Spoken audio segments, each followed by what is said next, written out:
All right, we will get right back to our schedule. Thank you again, Laya and Joan. We are getting to what have been the success stories, and Nick Russell is here to speak to us about what has happened in New Zealand. Nick comes to us with a wealth of experience in communication. Again, advocacy is about talking and knowing what works.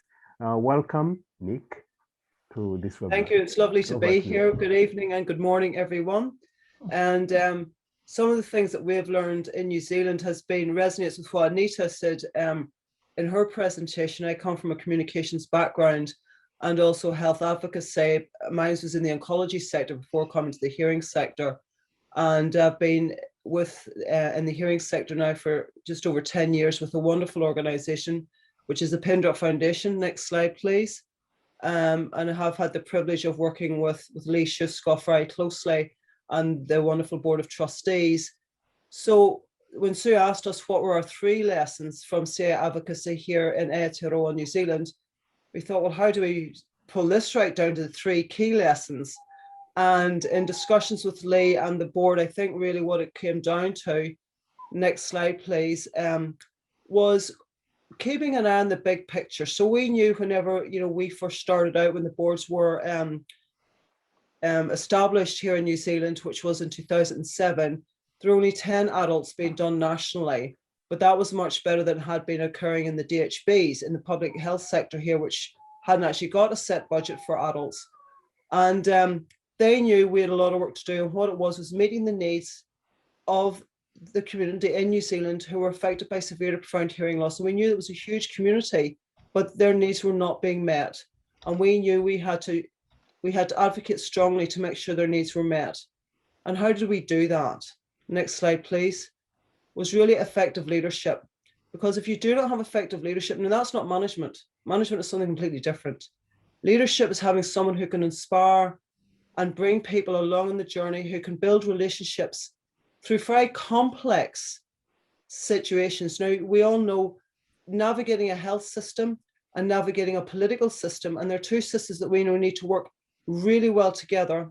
And we've got to really work those systems and have knowledge of those systems, and also all the key players in those systems to make an effective campaign work to get change for the communities that we represent.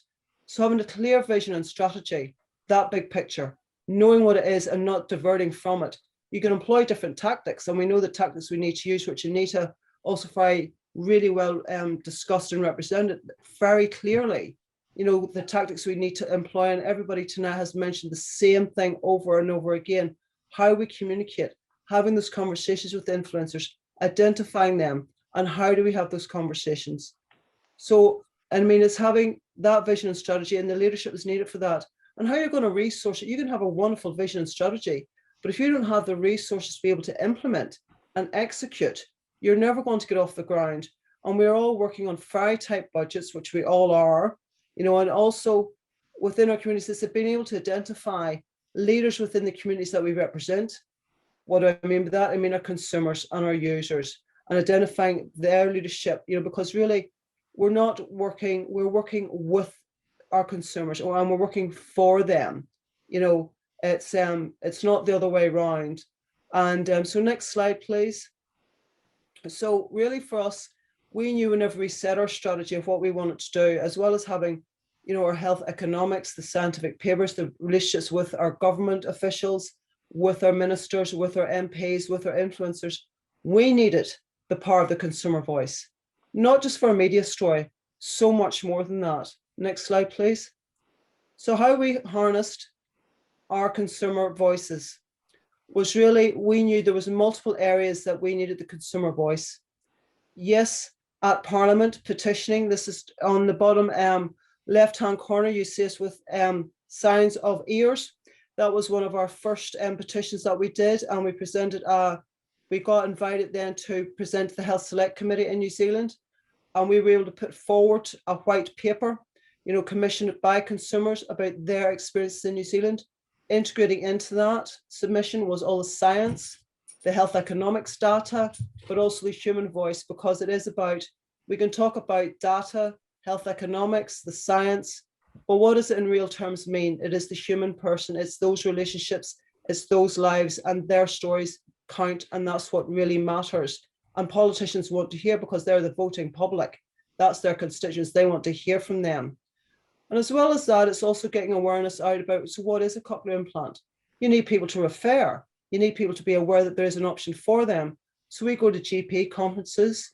We've held exhibitions. We've held forums down here, bringing experts from overseas. That's how we met the wonderful Sue and Brian, and those relationships that you bring from a global perspective, as well as what you've got locally, and bringing our consumers to those forums, because that's whenever the whole community, you're building a community around them. Everybody gets to meet and learn and chat on what are our needs, what are our priorities, and helps you be focused on the key issue at hand in your own community. Next slide, please. So to be able to do this, about leveraging our consumers effectively, they need to be trained. I mean, consumer representative training is so important. In my own journey, I mean, I spent weeks in the United States and in Australia doing comprehensive consumer training about what does health economics mean for cochlear implant consumers? How do governments make their decisions? It's really difficult, their funding decisions, and having an understanding of how that works, knowing your political system, knowing your health system, how it works. Also knowing about media. How do you talk to media? How do you share your story? It's not about getting angry, as Anita pointed out earlier. It's how do you constructively get your message across with passion, with empathy, with compassion, but not with anger. Because you want to bring politicians on your side. You want to bring them on that journey and convince them this investment is life-changing and it's worth investing in, and your return is going to be X, Y, and Z, and bring them the solution that they want to have. That is so important. All those points Anita said is so important. Next slide, please. So this is some of the things that we have done with our consumers. So like this, we have also done webinars last year. We hold a day, usually a day every year, on consumer representation training with all those key components that we have mentioned: health economics, media training, science from our surgeons. So consumers have the knowledge so they can go forward and be leaders within their communities, because they then take that back to the communities locally and they lead within those communities, because it's not about us top down, it's grassroots up, and we're all working together collaboratively, and it's not lip service. They can see we're actually properly engaging with you. We are listening to what your needs are, and that's what we're going to put as priority to meet your needs. And that's really worked for us here in New Zealand. And we've had some very talented consumers, and all consumers come with different skill sets. Some, like on bottom right hand side, Lewis, she was a PhD and she wrote phenomenal paper that got published here. She met with politicians, she was phenomenal, and spoke at our forums. Some of our other consumers are really great in that social aspect of things and the peer-to-peer support. Wonderful. Josie, showed you previously, was a nurse. She knows how to talk to medics. Richard, who was also shown in the previous previous image, farmer. He could speak to when we went to Field Days, which is a huge, big, it's the largest show in the Southern Hemisphere. He spoke to his community at a grassroots level. They related to him. It's picking those people and knowing their skill sets and leveraging their skill sets and bringing them with you. That again is about leadership, big picture leadership, and not getting drawn down into small political, when everybody's jostling for a position. Big picture, it's the consumer. You're here to represent them and make their lives better and get the access that they need. Next slide, please. So what it was for us was perseverance, and the crux of it was influencing the influencers. We have a short-term government here. It's every 3 years. So we had to make sure we were building relationships on both sides of the fence and discussing with all MPs. And every year they got a pack from us. Consumers went and had meetings with them. And it was constant: 3 steps forward, 2 steps back, 3 steps forward, 2 steps back. But we kept going and we've got the result.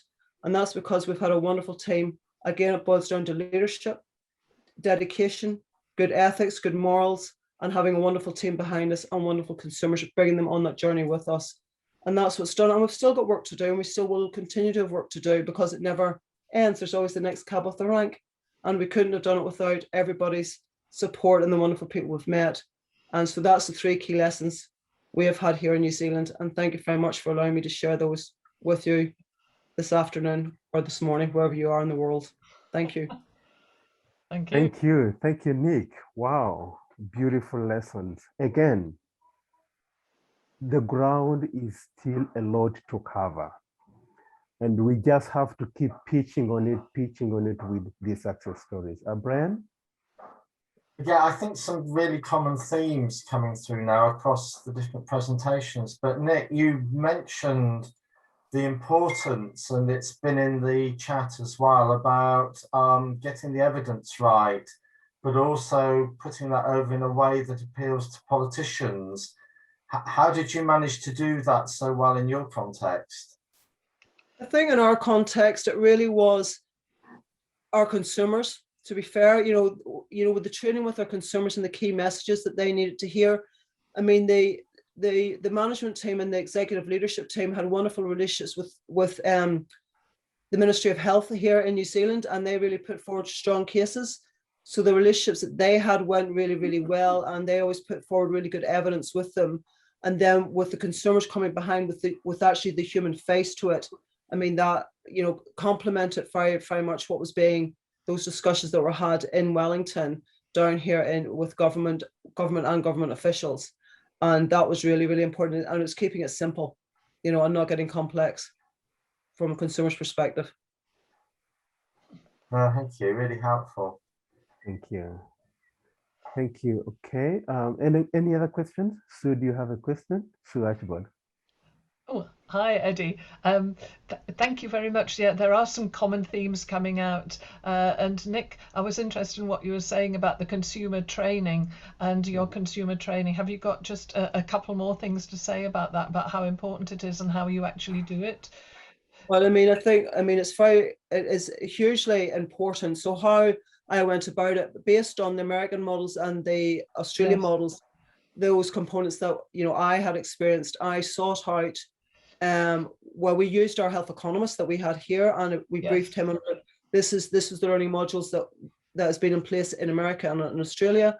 I have also very strong relationships with friends in the Health Quality and Services Commission here in New Zealand who do consumer training, so we brought them along. I had friends in media, we brought them along, so knowing the talent and the components that we needed to bring along to make the whole package right for them. And it said, based on what had historically been done internationally and best practice when it came to consumer training. So that was the model we implemented here, and it is definitely, held us in good stead. And the consumers, really get a lot out of it, and it's hugely beneficial. And they then take us to that information and disseminate it, within their own communities, because it is about empowering them and giving them the knowledge that they need to be effective. Yeah, so very important, very important. You're spreading it out really like a web, aren't you? And it sounds like you use every contact you've got from other areas too to actually make that consumer training work. And it sounds like you make it fun as well. Oh, it is great fun, because nothing's worse than putting on something and falling asleep, right? So you have to make sure you've got. We make them more.